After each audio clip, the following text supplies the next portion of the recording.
Oke, bismillahirrahmanirrahim. Assalamualaikum warahmatullahi wabarakatuh. Waalaikumsalam warahmatullahi wabarakatuh.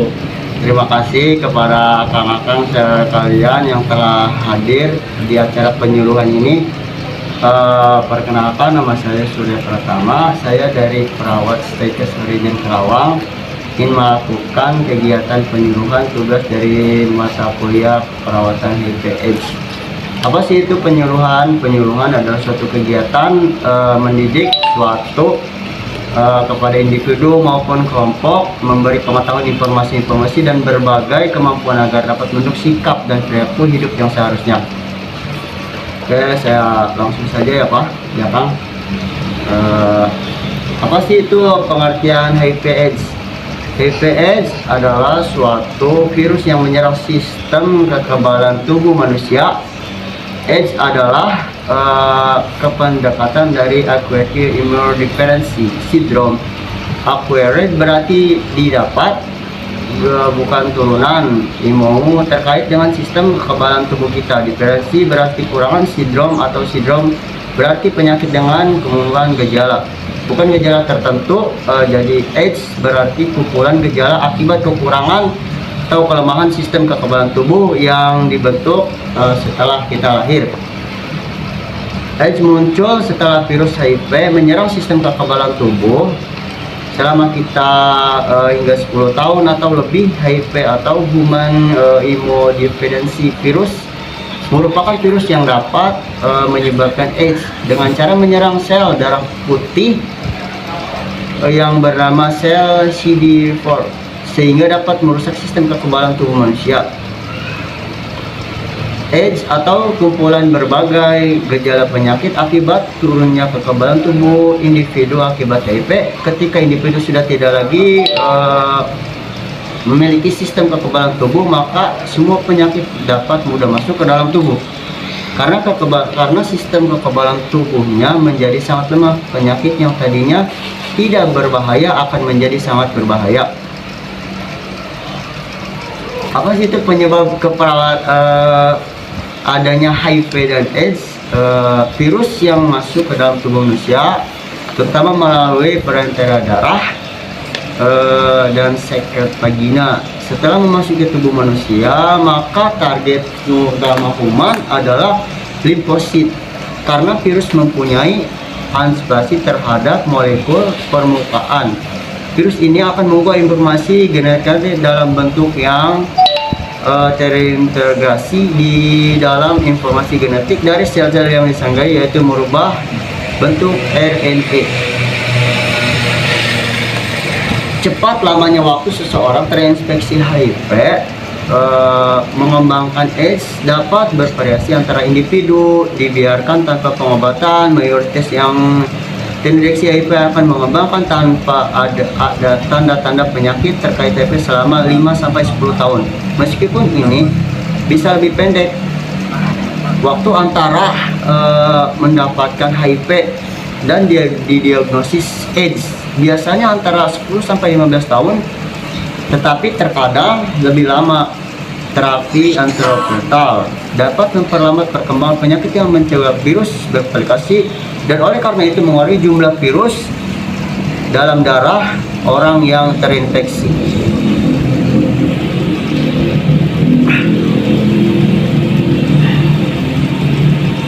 Dan penularan dari penyakit HIV/AIDS itu satu media penularan HIV/AIDS. HIV dapat ditularkan melalui pertukaran berbagai cairan tubuh dari individu yang terinfeksi seperti darah, air susu ibu, air mani, dan cairan vagina. Individu tidak dapat terinfeksi melalui kontak sehari-hari, biasanya seperti berciuman, berpelukan, berjabat tangan, dan berbagai benda pribadi, makanan atau air. Cara penularan HIV/AIDS yaitu hubungan seksual yang tidak aman dengan orang yang telah terpapar HIV/AIDS. Yang kedua ada transfusi darah, melalui transfusi darah yang bercermin HIV. Yang ketiga adalah penggunaan jarum suntik.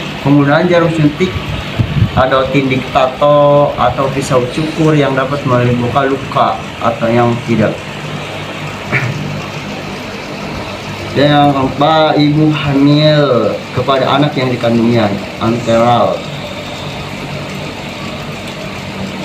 Gejala HIV/AIDS, gejala HIV bervariasi tergantung pada tahap infeksi. Meskipun orang yang hidup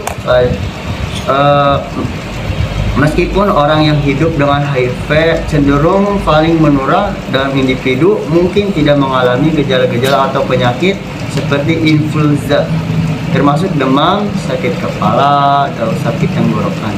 Dan pencegahan HIV, langkah dini yang paling efektif untuk mencegah terjadinya penularan HIV pada bayi adalah dengan mencegah perempuan usia produksi tertular HIV. Komponen ini dapat juga dinamakan pencegahan primer, pendekatan pencegahan primer atau bertujuan penularan HIV dari ibu ke bayi secara dini, bahkan sebelum terjadinya hubungan seksual.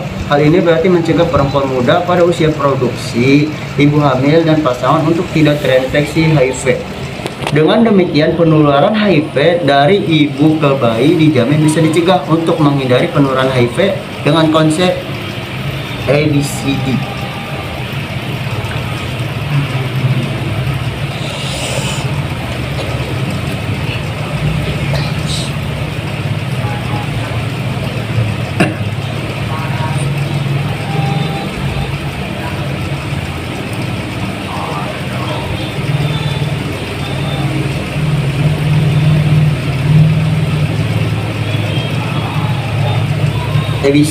ABCD yang pertama ada abstinensi, artinya absent seks atau tidak melakukan hubungan seks bagi yang belum menikah.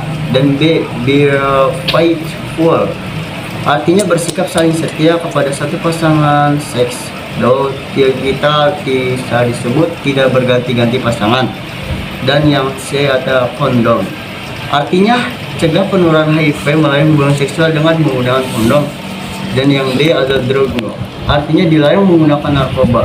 Yang kelima ada education, artinya pembekuan edukasi atau informasi yang benar mengenai HIV, cara penularan HIV, pencegahan dan pengobatannya.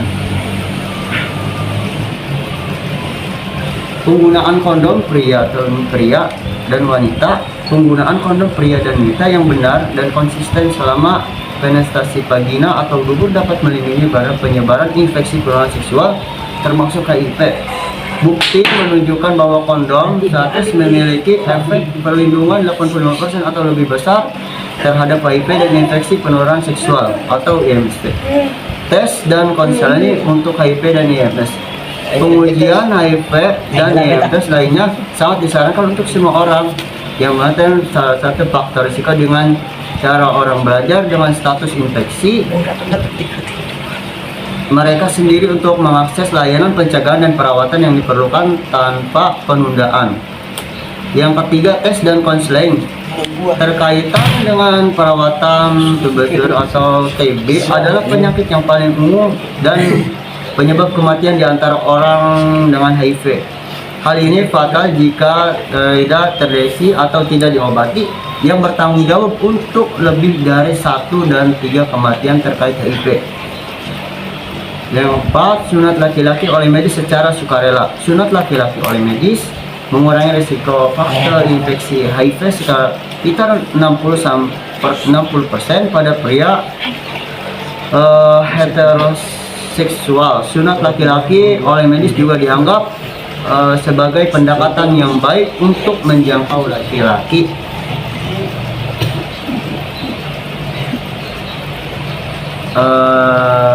Bagi remaja, suatu orang tanpa kecuali dapat tertular sehingga remaja tidak melakukan hubungan seks yang tidak aman. Beresiko IMS karena memperbesar risiko penularan HIV/AIDS. Mencari informasi yang lengkap dan benar berkaitan dengan HIV/AIDS, mendiskusikan secara terbuka permasalahan yang sering dialami remaja dalam hal ini tentang masalah perilaku seksual dengan orang tua, guru, teman-teman maupun orang yang memang paham mengenal hal tersebut. Menghindari penggunaan obat-obatan terlarang dan jarum suntik, tato, dan tindik. Tidak melakukan kontak langsung, percampuran darah dengan orang yang terpapar HIV/AIDS, menghindari perilaku yang dapat mengarah pada perilaku titik sehat dan bertanggung jawab.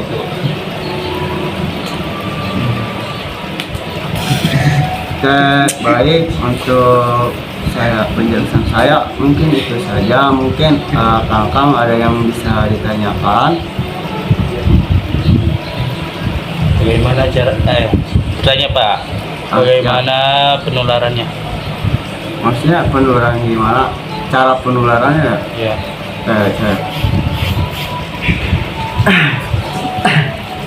Jadi cara penularan HIV/AIDS itu pertama ada hubungan seksual ya, hubungan seksual yang tidak aman dengan orang yang terpapar HIV, dan yang kedua melalui transfusi darah yang tercemar HIV, dan yang ketiga menggunakan jarum suntik. Jadi misal Kang menggunakan jarum suntik itu lagi, atau jarum suntik itu bekas dari orang yang terpapar dari virus HIV tersebut melalui cairan yang ada di tubuh pasien yang terpapar HIV itu, seperti air liur atau air mani si terpapar tersebut. Jadi cara pencegahannya harus hati-hati saja sama orang tersebut. Ini tuh saya Kang. Iya. Baik, siap. Baik, terima kasih untuk semuanya. Gimana? Udah paham semuanya? Paham? Oke. Terima kasih atas waktunya. Mohon maaf mengganggu. Terima kasih. Kurang lebihnya mohon maaf dan mohon dimaafkan. Assalamualaikum warahmatullahi wabarakatuh.